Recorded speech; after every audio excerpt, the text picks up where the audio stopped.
Bienvenidos al simposio del Departamento de Ciencias de la Salud en su 25º aniversario.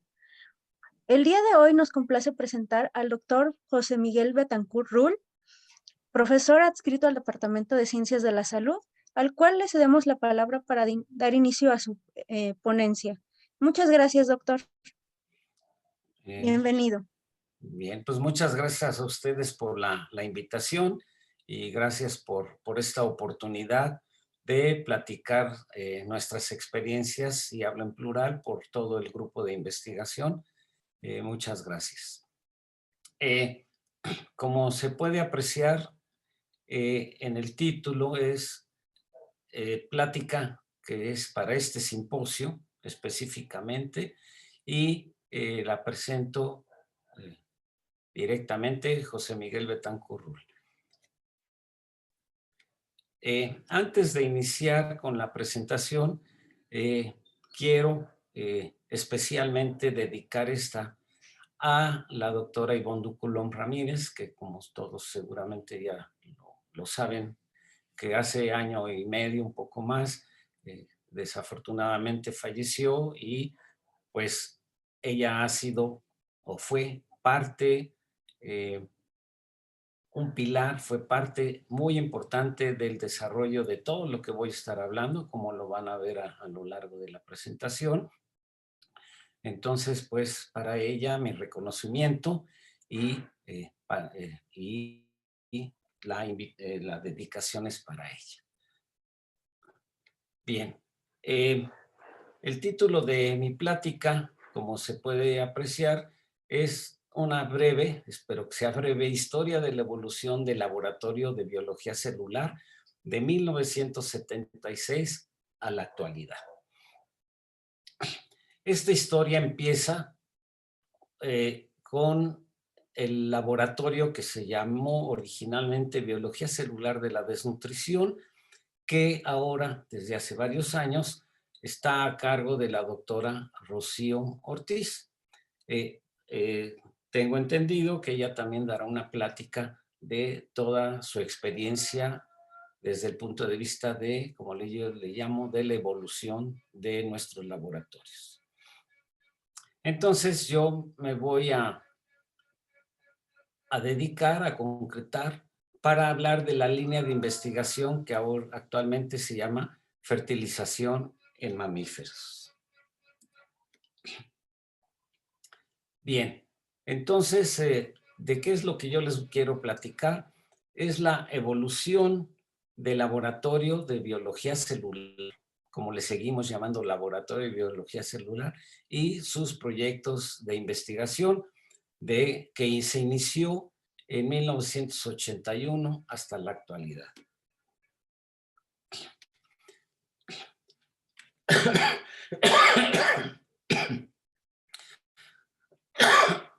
Perdón.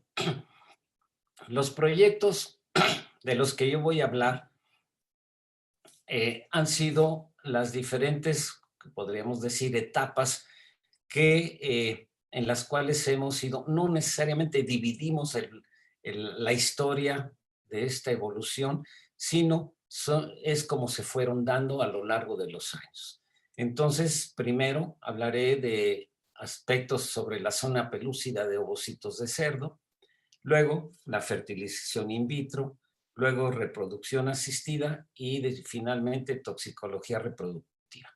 Estas tienen cierta cronología, pero como van a ver a lo largo de la plática, se traslapan, y no es que terminamos una y iniciamos otra, sino fueron apareciendo a lo largo de los años y se imbricaron unas con otras, como es hasta la actualidad.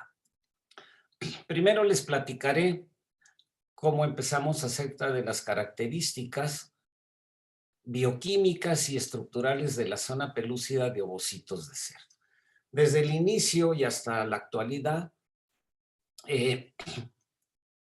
nuestro modelo principal, y digo principal porque no es el único, de estudio, el cerdo.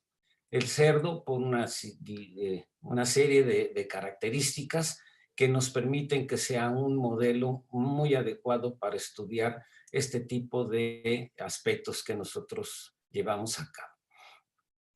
Entonces, lo primero que hicimos en 1981, empezamos un poco antes, pero se empezó a concretar en 1981, estudiar diferentes aspectos de la zona pelúcida de los ovocitos de cerdo. En esta imagen, que como ven ustedes es bastante arcaica, fue de las primeras, son las fotografías de un cartel que presentamos en un congreso y pues como ven ustedes todavía ni siquiera había carteles, eran cartones pegados y armados artesanalmente, pero lo importante es que podemos observar que nosotros, por medio de anticuerpos monoclonales, queríamos estudiar las características que componían las glicoproteínas de la zona pelúcida a través de anticuerpos monoclonales. En breve les platicaré que logramos, por medio de electroforesis de una dimensión principalmente, en lo que actualmente se llaman la ZP1, ZP2, ZP3, todavía no se acuñaba ese término,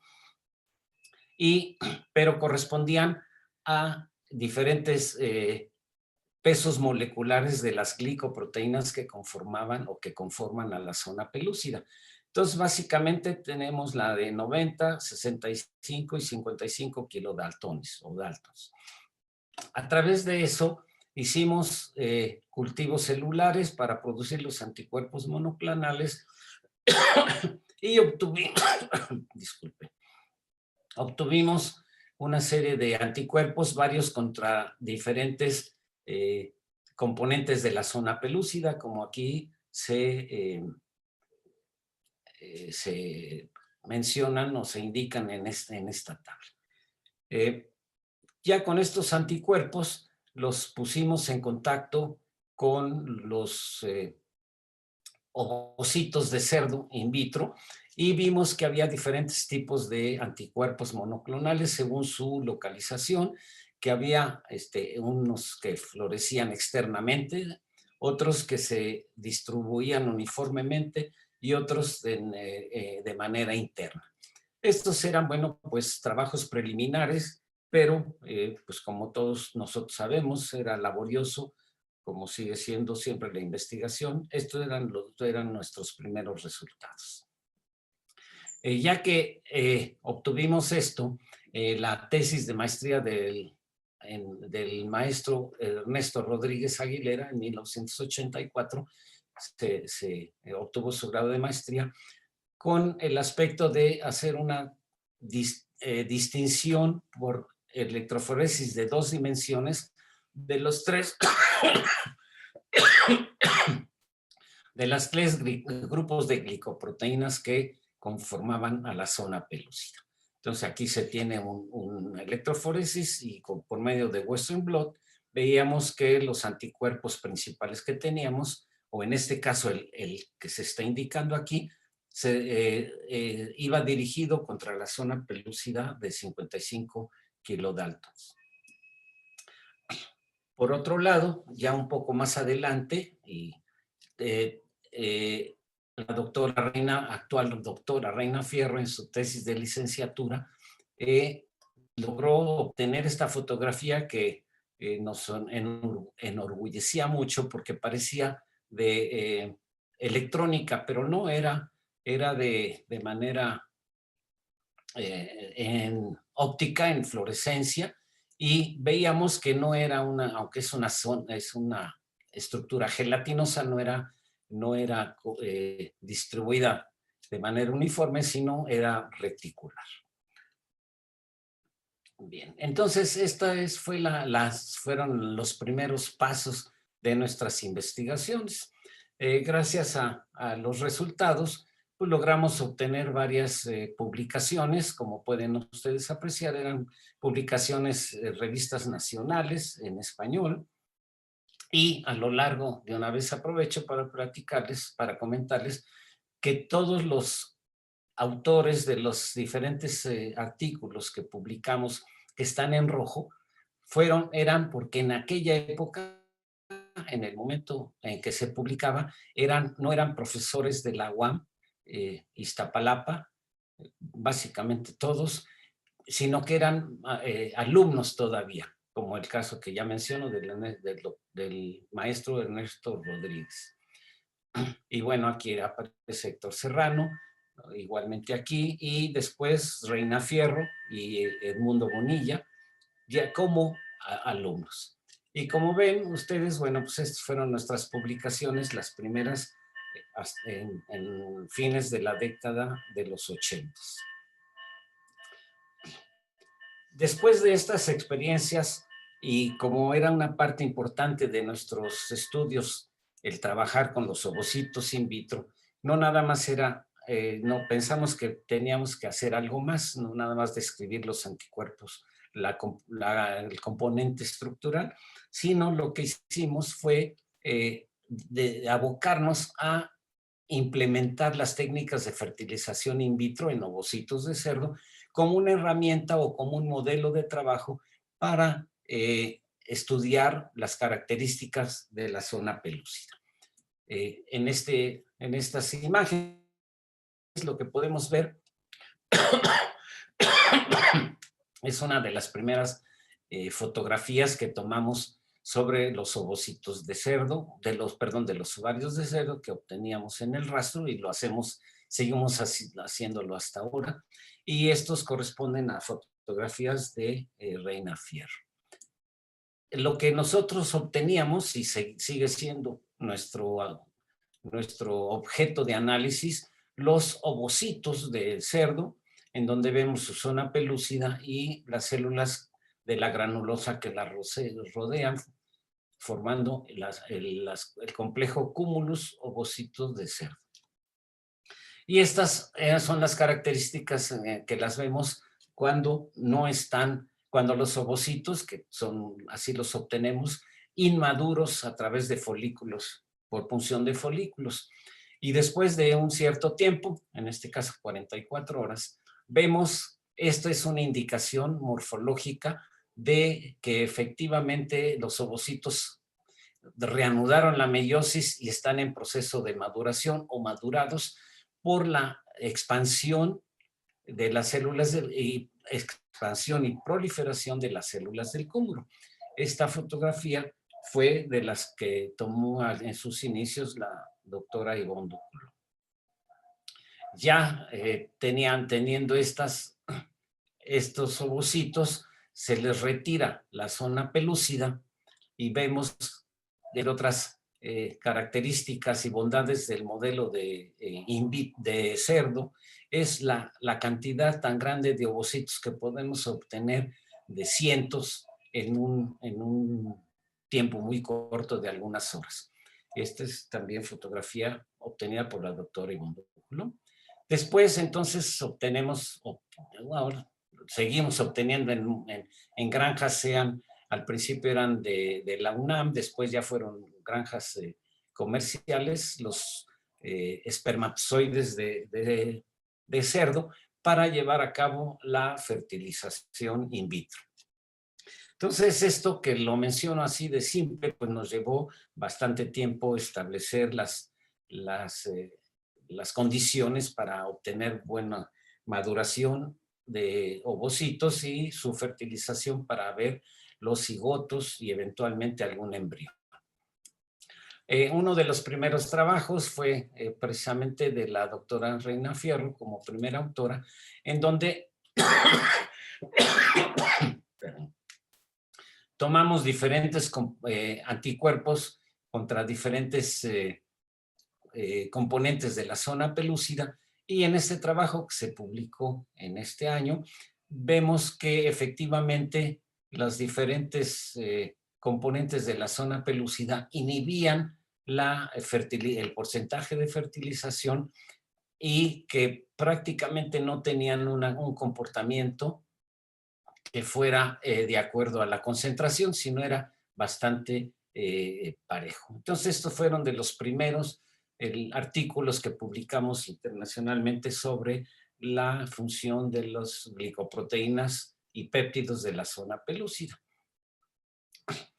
Posteriormente, ya unos años después, que entre paréntesis les puedo decir que tenemos mucho más información afortunadamente, pero bueno, sí sería muy largo explicar paso a paso, pero estoy resaltando algunos de nuestros hallazgos.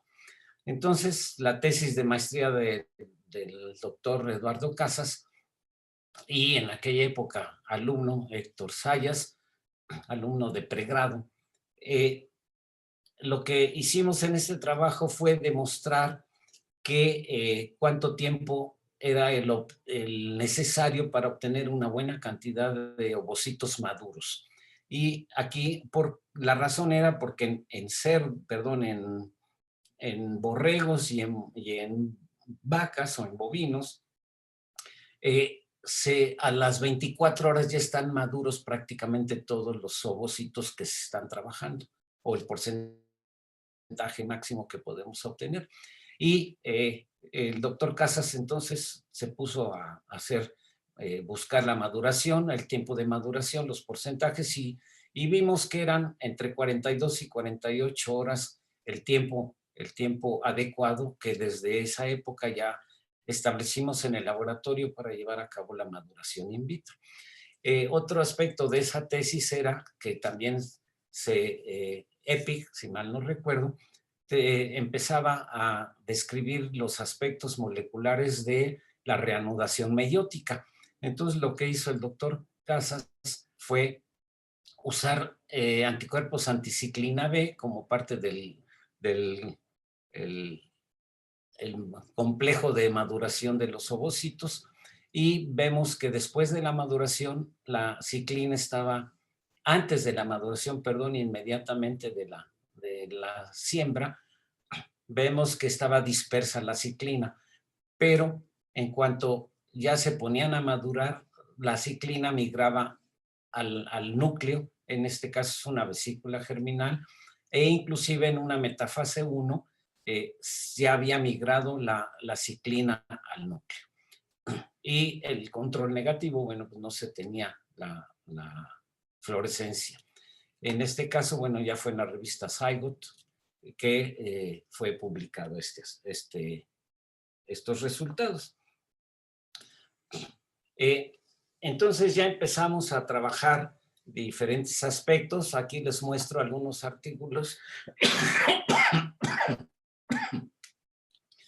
en este caso, acerca de la capacitación de los espermatozoides en diferentes aspectos, pero estos tres eran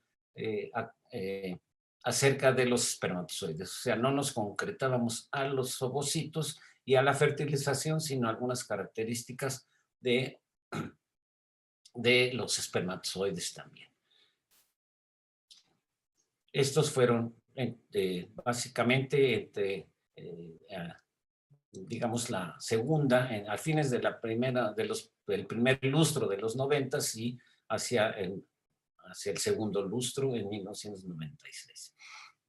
Otro aspecto importante que se estudió, déjenme ver, creo que sí es sí, el del doctor, ahora doctor Sayas, y él lo que hizo fue, en su tesis, fue obtener unas glicoproteínas que había dos glicoproteínas de 55 kilodaltons, y al poner las anticuerpos contra esas proteínas, veíamos que en los espermatozoides no capacitados estaba distribuida sobre todo hacia la parte basal, pero ya en los capacitados ya se acumulaba en la parte acrosomal. Estas proteínas que purificó el doctor Sayas se identificaron como dos proteínas que sabemos actualmente que son parte del acrosoma, como la lactadelina y la acrosina. Y así seguimos con otros estudios, ya a principios del siglo XXI. Otro estudio del doctor Herrera, Antonio José Antonio Herrera, que ahora está en la UAM Xochimilco como profesor,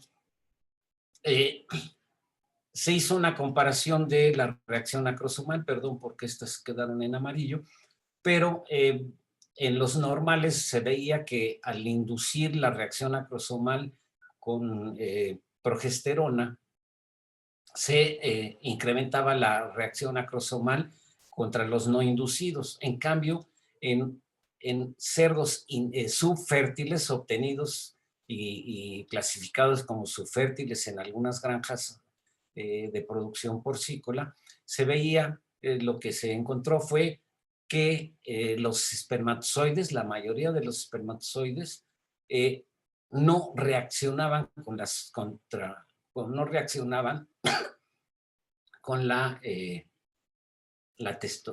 progesterona.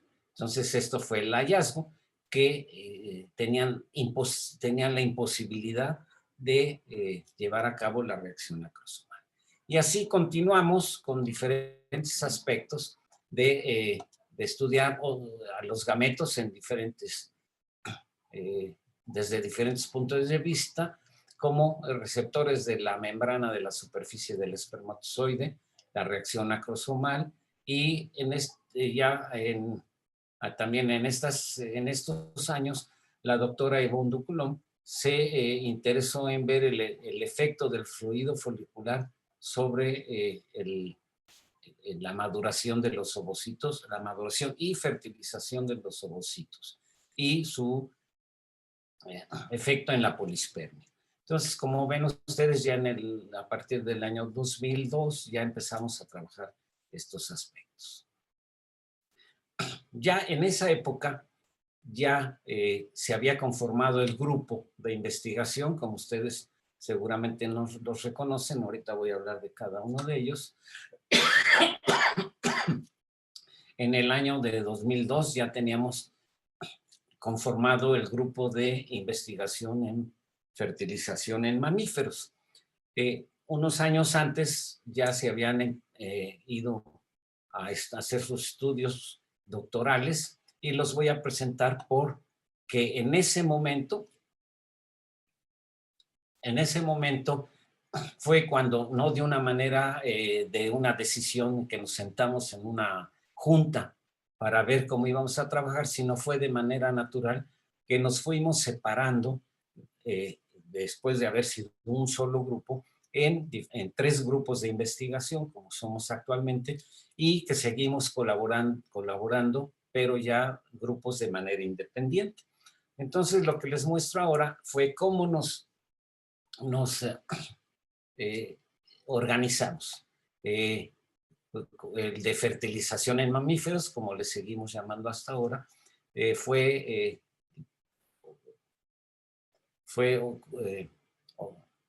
compuesto por la doctora Yvonne Ducoulomb, que desafortunadamente, que ya lo mencioné, falleció en abril del año pasado, de hace 2 años, no, del año pasado, disculpen, y obtuvo su doctorado en el 2004 y en la Universidad Autónoma Metropolitana. Voy a abreviar lo que está escrito para ir un poco más rápido. El doctor Eduardo Casas, también, que sigue formando parte de este grupo, se doctoró en el 2011. En el grupo de investigación, después en los últimos años, se incorporó la ahora doctora Fayel Casillas Ábalos, perdón, aquí está con minúscula, y aunque ella pertenece a otro grupo, a otro departamento, al de biología de la reproducción, colabora activamente con nuestro grupo de fertilización en mamíferos. Y aquí, bueno, están los datos de un servidor.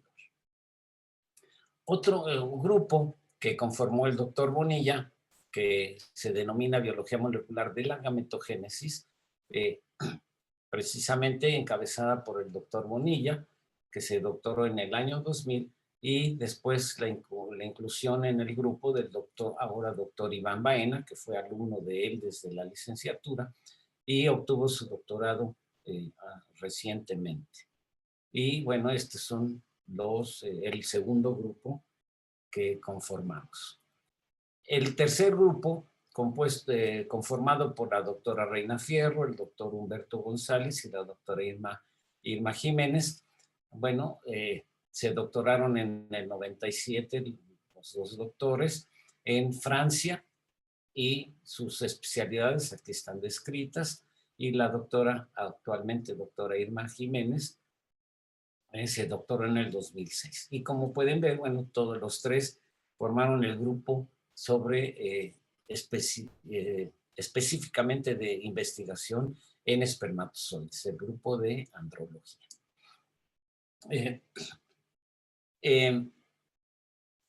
Ahora les voy a hablar de un segundo tema de estudio que tenemos, que es la reproducción asistida. Perdón.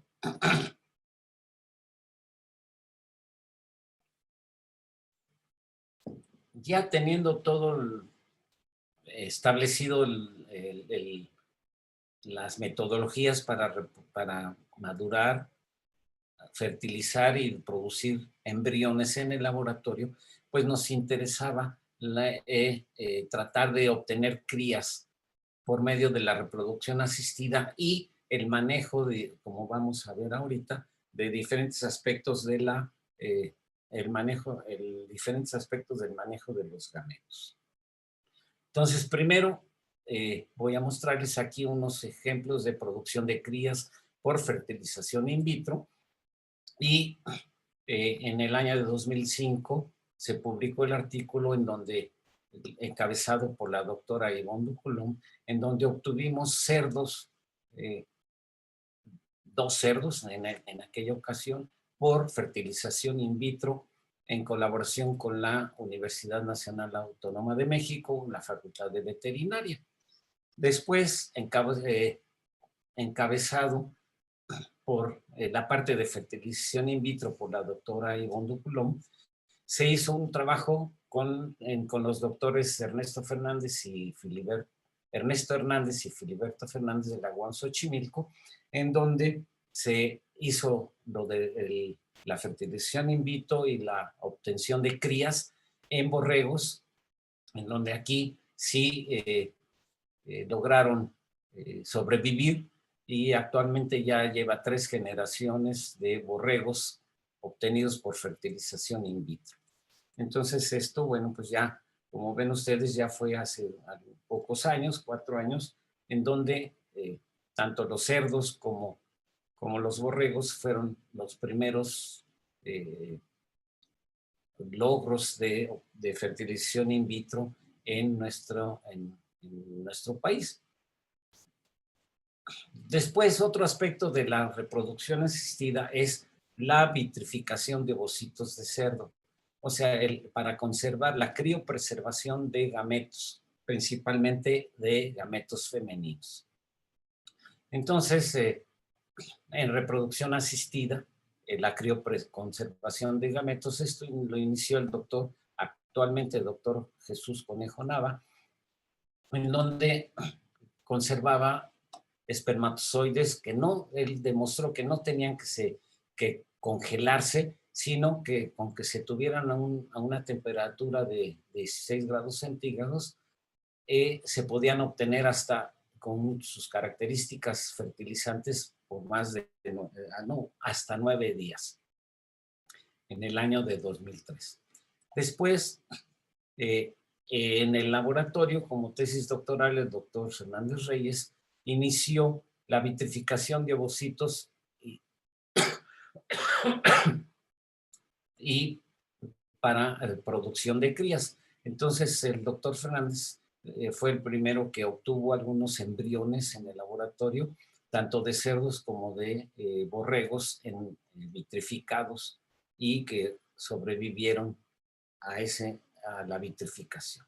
Y en el año de 2014, la actual doctora Fayel Casillas empezó a hacer su tesis su PI de la licenciatura en biología experimental, después su maestría y después su doctorado en estos temas, y estos son los resultados que fuimos obteniendo en esos años.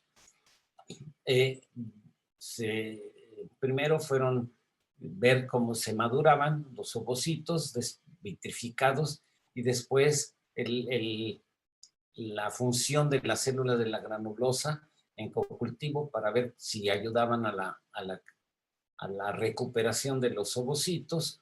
Y después, en el 2015, también se empezó a usar la inyección intracitoplásmica, del famoso ICSI, para ver si se podrían incrementar los porcentajes de fertilización y desarrollo embrionario.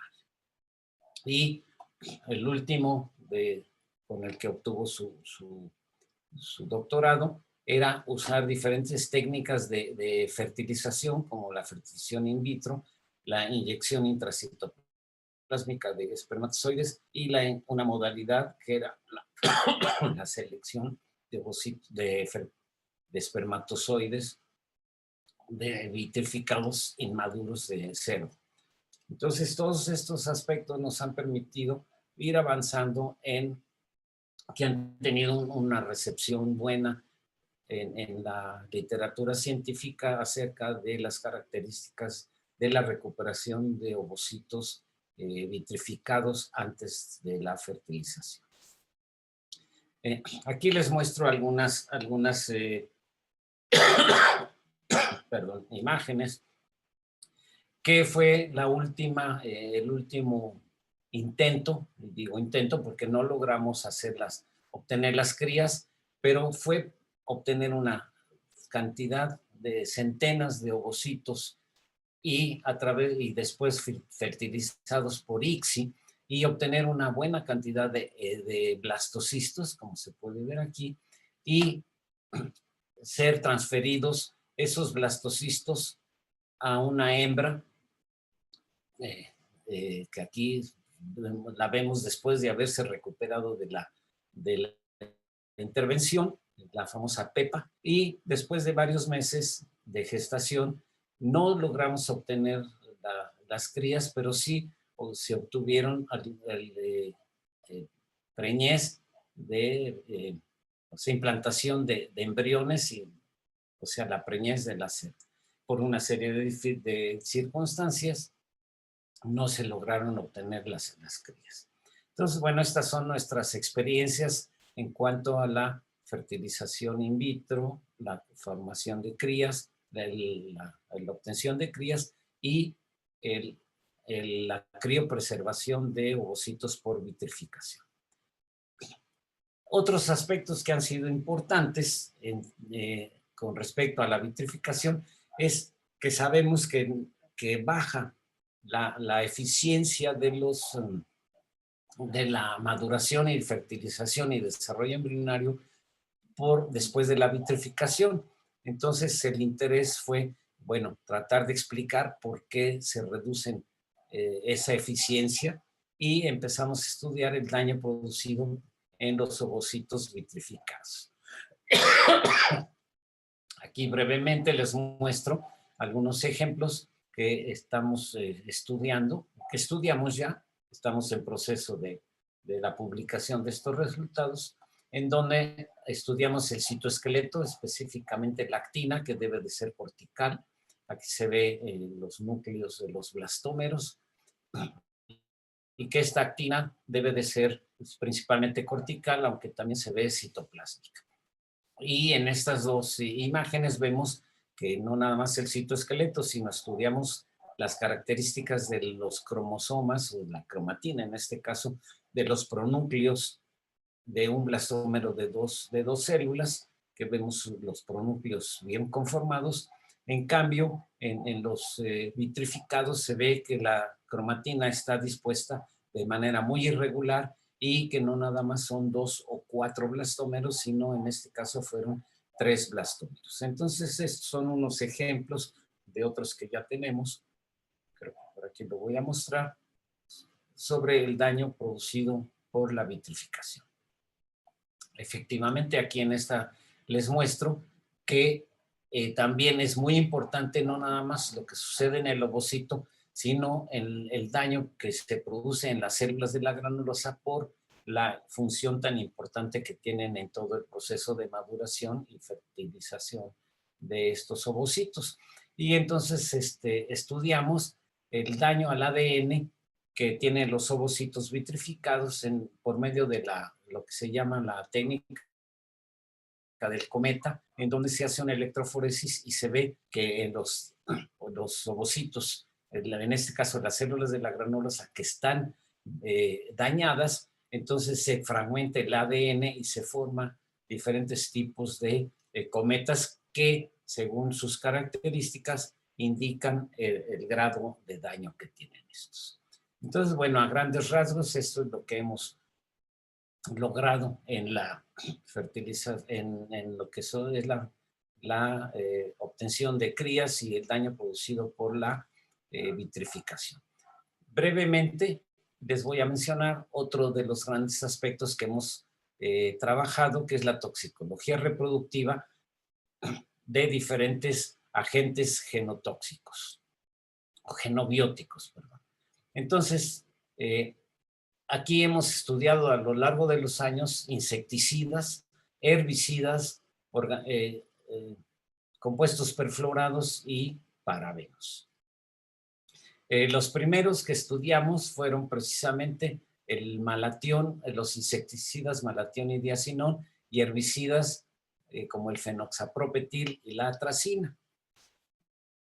Y aquí vemos, bueno, es casi obvio el hablar de la importancia que tiene el ver el efecto de estos plaguicidas. Y esta, aunque es una caricatura, pero es muy, muy cierta, que dice, este señor le asegura a la señora, al ama de casa, que los plaguicidas, los insecticidas en este caso, son perfectamente inocuos a la salud, que sabemos perfectamente que no.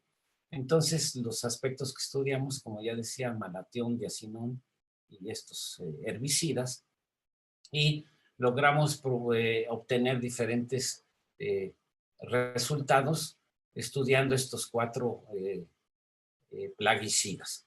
Entre el año 2006 y en el 2010 principalmente fue a lo que nos abocamos con estos aspectos.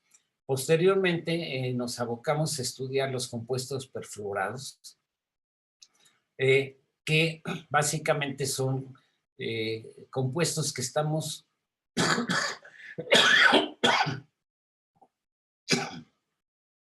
en contacto con ellos a través de utensilios de cocina, empaquetamientos y ropa, que por sus características se utiliza. Y hemos estudiado el efecto del ácido perfluorosulfónico y el ácido perfluoroctanoico, y vemos que efectivamente tienen un efecto en la maduración y fertilización in vitro de ovocitos de cerdo y en ratones, y todo esto lo hacemos para tratar de explicar cuáles son los mecanismos por los cuales estos compuestos pueden afectar a la reproducción.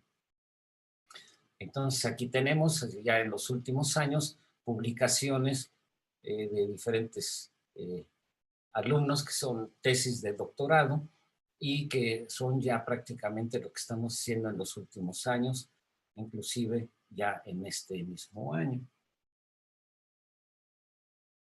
¿Sí? Entonces aquí seguimos con algunas publicaciones sobre perfluorados, ya inclusive de este año, como decía yo, y la última, que es la tesis de Rebeca Martínez Quesadas, que ya, aunque ya está aceptado y ya está en línea, oficialmente va a ser publicado el próximo año. Ya para terminar, les quiero comentar brevemente que los parabenos son otro grupo de agentes químicos que estamos expuestos diariamente y diríamos de una manera bastante abundante, porque son conservadores en cosméticos de cuidado personal y de cuidado personal como desodorantes, shampoos, cremas, etc. Y no es privativo nada más en mujeres, aunque efectivamente se ha demostrado que la presencia de estos parabenos en fluidos corporales de mujeres con diferentes características. Lo que hemos estudiado hasta ahorita son, bueno, los parabenos son ésteres del ácido 4-hidroxibenzoico y básicamente son el metilo, etilo, propilo y butilo. Y recientemente publicamos un artículo que fue la tesis de maestría de Jenny Barajas, en donde estudiamos el metilparabeno y su efecto en la maduración de ovocitos porcinos. Entonces, como ven ustedes, este es el primer artículo que tenemos. Tenemos algunos otros proyectos, o no proyectos, sino parte de este gran proyecto, estudios en proceso. Bien, pues voy un poco rápido porque veo que el tiempo me está ganando, pero básicamente quiero ya, casi para terminar, mencionar que ya en este año dos compañeros de biología experimental ya obtuvieron su licenciatura estudiando los parabenos, y Luisa González también este año hace una semana, sí, unas semanas, obtuvieron su grado de maestra en ciencias, tanto en biología experimental, ambas, utilizando los estudios de agentes químicos perfluorados y parabenos en el caso de Jenny Barajas. Bien, ya para terminar, que es parte de la historia, porque bueno, todo esto que les estoy mostrando a ustedes es todos los aspectos positivos y logros que hemos obtenido. Sin embargo, bueno, pues todos sabemos que aún en condiciones normales siempre hay una serie de obstáculos que tiene uno que ir saltando para llegar a publicar un artículo o obtener una tesis. Entonces quiero referirme ya casi para terminar lo que sucedió, entre lo que nos ha sucedido en estos últimos años, que son los imponderables a los que nos hemos enfrentado. En el año de 1975 veíamos con una gran ilusión que empezaban a construir el edificio ese que nos iba a albergar. Y a ti se veían los alrededores de la UAM en aquella época, y prácticamente aquí estaba ya casi listo el edificio ese que nos iba a albergar desde 1975 a 2017, cuando vino el terremoto. Y estas fotografías es de cómo quedó estos mismos cimientos, cómo están actualmente ahora tomada en agosto de este año. Pues ya nos quedamos sin edificio, pero con la promesa de que en esperemos que sean pocos años, tendremos otro edificio que nos albergue para poder seguir trabajando. Otros imponderables que no es, digamos, anecdótico, sino realmente ha sido parte de nuestra historia, que es en el 17 fue el terremoto, perdimos nuestros laboratorios. En 2019 tuvimos la huelga más larga de la historia, que nos hizo salir a la calle a pedir que ya se abriera la UAM. Y lo que estamos padeciendo, lo que pensábamos que iban a ser algunos meses, pues lo seguimos padeciendo hasta el día de hoy, y no sé por cuántos meses, espero que no sean años, más la presencia del COVID-19.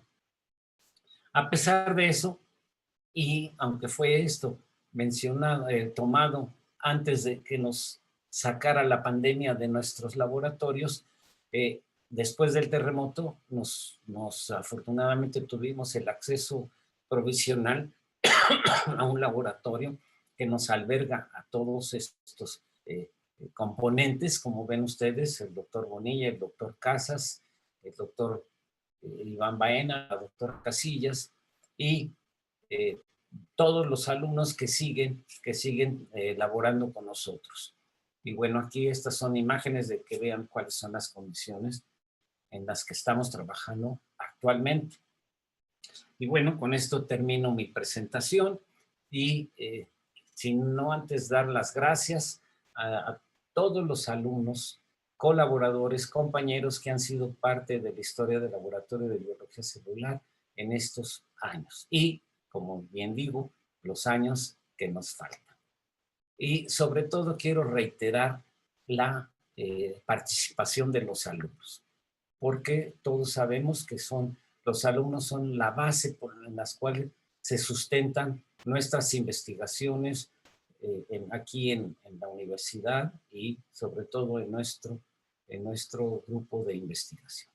Con esto termino y agradezco nuevamente la invitación que se me dio para dar esta plática. Muchas gracias.